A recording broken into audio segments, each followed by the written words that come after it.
नमस्कार, स्वागत है आपका भीम न्यूज इंडिया, देश के सबसे प्रमुख और विश्वसनीय चैनल में। आप देख रहे हैं भीम न्यूज इंडिया। नमस्कार, मैं आपके साथ हूं। आइए जानते हैं आज की ताजा अपडेट्स। देश और दुनिया में क्या चल रहा है उसकी पूरी जानकारी लेकर हाजिर हैं। सबसे पहले बात करते हैं आज के मुख्य समाचार की। भीम न्यूज इंडिया देख रहे हैं आप विनय कुमार सिंघल के साथ। मध्य प्रदेश विधानसभा के नेता प्रतिपक्ष कांग्रेस नेता उमंग सिंगार 61 विधायकों को लेकर दिल्ली पहुंचे राष्ट्रपति के सामने परेड कराने, लेकिन उनका आरोप है कि राष्ट्रपति भवन ने उन्हें समय नहीं दिया। आप देख रहे हैं आरोप प्रत्यारोप का दौर चल रहा है। मीनाक्षी नटराजन का राज्यसभा नॉमिनेशन रद्द हो चुका है। देखिए प्रेस कॉन्फ्रेंस कर दिल्ली में क्या कुछ कहा उमंग सिंगार ने। न्यायाधीश अब तय करेंगे नजीर किस रूप में बनेगी, ये आने वाले समय में आपको कुछ घंटों के बाद स्थिति स्पष्ट होगी। लेकिन देश में इस प्रकार की जो स्थितियां हो रही है, उसके कारण देश एक ऑटोक्रेसी, इलेक्टोरल ऑटोक्रेसी की तरफ जा रहा है।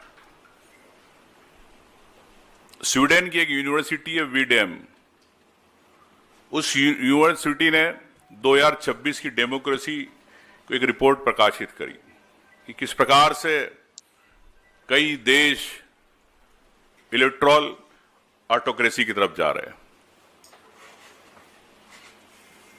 इसका मतलब सीधा है, ऐसा चुनावी सत्तावाद जो नाम के लिए सिर्फ एक विपक्ष रहे, नाम के लिए सिर्फ मीडिया रहे, सेंसरशिप वाला मीडिया रहे। जिस प्रकार से चाइना के अंदर अगर मीडिया को कोई खबर चलानी है तो सरकार के अनुसार चलती। कार्यपालिका केंद्रीकरण, विधायिका की सरकार पर कमजोर निगरानी, आम व्यक्ति की अभिव्यक्ति की स्वतंत्रता को रोकना, पत्रकारों का उत्पीड़न, और अब तो आप देश में देख रहे हैं कि जिस प्रकार कुणाल कामरा पे हुआ, एक हास्य कलाकार, एक कॉमेडियन पर किस प्रकार से घटना घटी। तो देश की एक पूरी देश की सिविल सोसाइटी हो, चाहे किस बुद्धिजीवी वर्ग हो, चाहे पत्रकार हो, चाहे वकील हो, चाहे प्रोफेसर हो, जो भी बुद्धिजीवी वर्ग हो, इस देश के लिए अब समय आ गया चिंतन और मनन का। क्या हम इस देश को उस तरफ ले जाना चाहते हैं जहां हम अपनी भावना नहीं रख सकते, अपनी अभिव्यक्ति नहीं रख सकते? तो साथियों, ये शुरुआत मध्य प्रदेश से हुई। मध्य प्रदेश के राज्यसभा मीनाक्षी जी का जो फॉर्म निरस्त किया गया, हम लोग वहीं थे। मैं प्रस्तावक था। जिस प्रकार से रिटर्निंग ऑफिसर की भूमिका थी, उस रिटर्निंग ऑफिसर ने कहा किसी को, जब उससे पूछा आपने ये गलती क्यों करी, तो उस रिटर्निंग ऑफिसर का उस हमारे साथी विधायक को जवाब था कि मुझे नौकरी करना है। अब सरकार तो इनकी रहेगी, भले मुझे मालूम है मैंने गलती करी है, लेकिन मुझे नौकरी करनी है और इनके साथ रहना है। तो ये उस रिटर्निंग ऑफिसर भी मानता है कि मैंने दबाव के अंदर गलती करी।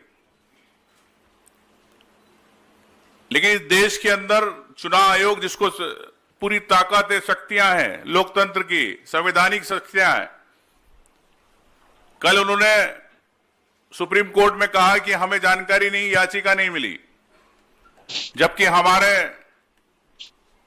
कांग्रेस पार्टी का डेलीगेशन 2 दिन पहले उनसे मिल चुका था। उस डेलीगेशन में तनखा जी, जयराम रमेश जी, मनु संघवी जी, मीनाक्षी जी, वेणुगोपाल जी, कई नेता थे, धरने पे भी बैठे थे। दूसरे दिन बात हुई लेकिन चुनाव आयोग सुप्रीम कोर्ट को गुमराह कर रहा है कि हमारे पास जानकारी नहीं है। साथियों, तो इससे स्पष्ट है कि किस प्रकार ये देश का लोकतंत्र को बचाने की जो संवैधानिक संस्था है, सबसे पहले चुनाव आयोग ही इस देश की लोकतांत्रिक व्यवस्था को खत्म करने के लिए गला घोटने का काम कर रहा है। और अगर इस देश के अंदर अगर चुनाव आयोग ही अगर इस लोकतंत्र की आत्मा का गला घोटेगा तो देश के अंदर फिर हर व्यक्ति कैसे चुनाव जीतेगा। आज प्रश्न यह है, जिस प्रकार से भारतीय जनता पार्टी चाहती है कि चुनाव ना हो, हमारे मध्य प्रदेश के अंदर सहकारिता के चुनाव नहीं हुए, मंडी के चुनाव नहीं हुए कई सालों से, 10-10 साल हो गए। और यही अब एक शुरुआत है कि अभी तक आपने देखा है कि वोट चोरी देखी है, अब आपने सीट चोरी पहली बार देखी है। तो ये सीट चोरी मध्य प्रदेश की एक सीट चोरी हुई है, लेकिन अब रिटर्निंग ऑफिसर की इस प्रकार की अगर मनमानी रहेगी तो हिंदुस्तान का कोई भी व्यक्ति विधायक का चुनाव लड़ेगा, सांसद का चुनाव लड़ेगा, अगर उसका किसी ने किसी दूसरे राज्य के अंदर कहीं कंप्लेंट करी है, परिवारवाद लगाया, उसको सिर्फ सूचना मिली है, उस आधार पर उसका फॉर्म रिजेक्ट हो सकता है। ये एक नई व्यवस्था दी जा रही है देश के अंदर। तो क्या हर विधायक, मतलब बीजेपी की रणनीति के तहत, स्क्रिप्ट के तहत ये शुरुआत है। अगर मैं मध्य प्रदेश का रहता हूं, गुजरात में कोई केस कहीं पे दर्ज हुआ और परिवारवाद लगा दिया कि इन्हें भी हमने सूचना दी थी, उस सूचना के आधार पे मेरा फॉर्म भी रिजेक्ट हो सकता। तो हिंदुस्तान के हर विधायक, हर सांसद का पर्चा निरस्त हो सकता है अगर रिटर्निंग ऑफिसर की इस प्रकार की मनमानी रहेगी, जो कानून के खिलाफ, सुप्रीम कोर्ट के खिलाफ, चुनाव आयोग के नियमों के खिलाफ जिस प्रकार से निर्णय आया है। तो मैं समझता हूं कि कांग्रेस की राजनीतिक लड़ाई नहीं है, ये हर व्यक्ति के अधिकारों की लड़ाई है, जिसमें कांग्रेस की भूमिका तो है, लेकिन मैं समझता हूं कि हर व्यक्ति को आगे आना होगा। साथियों, हमें माननीय राज्यपाल महोदया से भी हमने समय मांगा था, सम्मानित हमारे विधायकों ने, राष्ट्रपति महोदया से माफी चाहता हूं, तो कल शाम तक हमें कहा गया कि हम समय दे रहे। उनके सेक्रेटरीट में हमेशा 5-6 बार बात हुई, लेकिन राष्ट्रपति महोदय ने आज सुबह जो उनके वहां से सेक्रेटरीट से आया कि उनके पास समय की कमी है, इसलिए हम नहीं दे सकते, ये मेल आया। 10/27 पे मुझे अभी मेल मिला है। तो साथियों, ये देश की राष्ट्रपति है, जिनके सामने हम समझते हैं कि देश की राष्ट्रपति है, जो किसी दल से नहीं जुड़ी है, लेकिन जिस प्रकार से वो काम कर रही है, तो निश्चित तौर से एक हमें दुख की बात है कि प्रदेश के पूरे 61 विधायक आए हैं। एक विधायक 3 लाख लोगों का जनप्रतिनिधि होता है, जनता का वोटर होता है, उनसे मिलने के लिए राष्ट्रपति महोदय के पास समय नहीं। तो ये एक उदाहरण है कि किस प्रकार से देश के तानाशाही की ओर चल रहा है। लेकिन मैं समझता हूं कि ये मीनाक्षी जी का जो फॉर्म निरस्त हुआ, ये उनका एक फॉर्म नहीं, ये हर व्यक्ति का जो चुनाव लड़ना चाहता है उसके फॉर्म से जुड़ा है।